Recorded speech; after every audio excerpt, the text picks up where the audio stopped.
With this video, we are going to work through the calculations for the second experiment in calorimetry, which is determining the calories per gram in a food sample.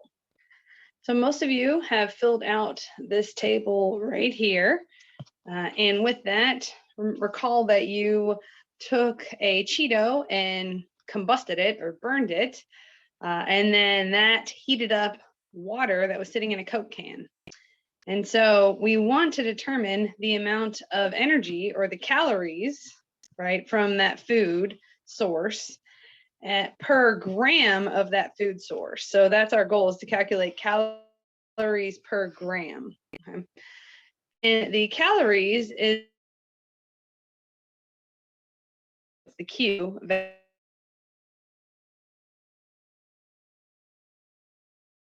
The amount of heat that the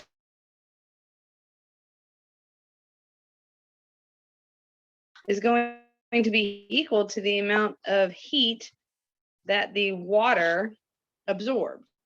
So in order to find out our Q food here, right, we just need to figure out what was the amount of energy that the water absorbed from that combustion reaction. So we can write an equation that the Q of the water, right, so I could say that the Q food is equal to the Q of the water, but that Q of the water is equal to the mass of the water times by the specific heat capacity of water times by the change in temperature of the water. So I need the specific heat capacity of water, the mass, and the change in temperature. I'll get the mass of the water right here in my table when I took the mass of the can and the water and subtracted out the mass of the can. So the mass of my water is 91.68 grams. The specific heat capacity of water here, simple number, it's 1 calorie per gram degree Celsius. And the change in temperature of the water, this value here, I can also get from my table, because remember, I took my initial and final water temperatures, and if I subtract those from each other, I found that the change in temperature was 34.6 degrees Celsius. If I look at a quick unit analysis here, my specific heat capacity is in units of calories per gram degree Celsius. And if I'm multiplying the specific heat capacity times the mass, my grams would cancel. And if I'm multiplying that specific heat capacity times the change in temperature, degrees Celsius cancels. So my final answer is going to be in units of calories. So you grab your calculator and you crunch all these numbers and you figure out that it's 3,172 calories.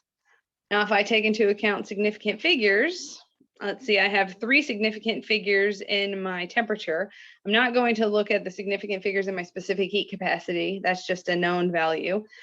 So out of the 2 values that I obtained experimentally, it looks like I'm limited to 3 significant figures. That'd be 3,170 calories. I'm almost done. I just need my unit of calories. Remember, the goal was to figure out the calories of the food and divide that by the mass of the food. Calories,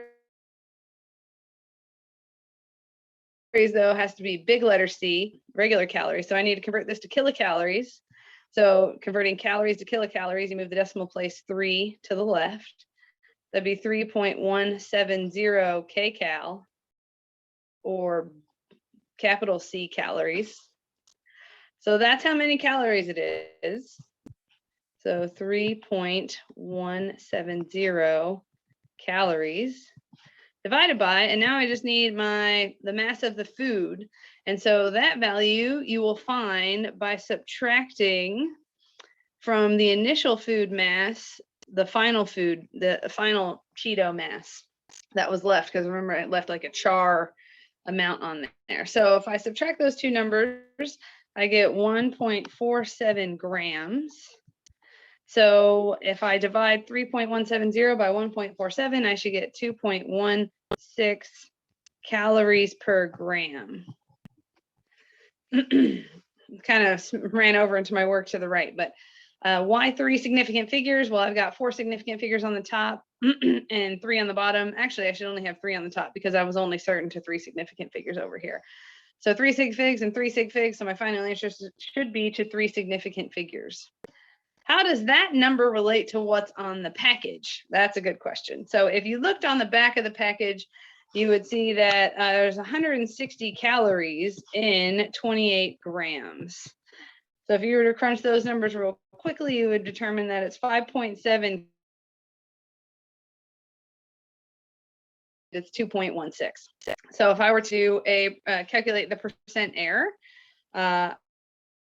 of my experiment, I could say it's theoretical minus experimental, the absolute value of that, divided by the theoretical times 100. And you could see that the percent error would be 62%. The answer to 2 significant figures because of the 5.7. So that seems like it's a lot of error, but that's okay because I can explain why there's so much error. In the food industry, they use bomb calorimeters. They're these highly standardized and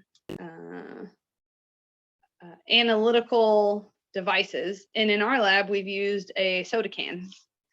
Also, we lost a lot of heat to the air as the heat was, the heat was leaving the Cheeto. It didn't convert 100% of the heat to the water.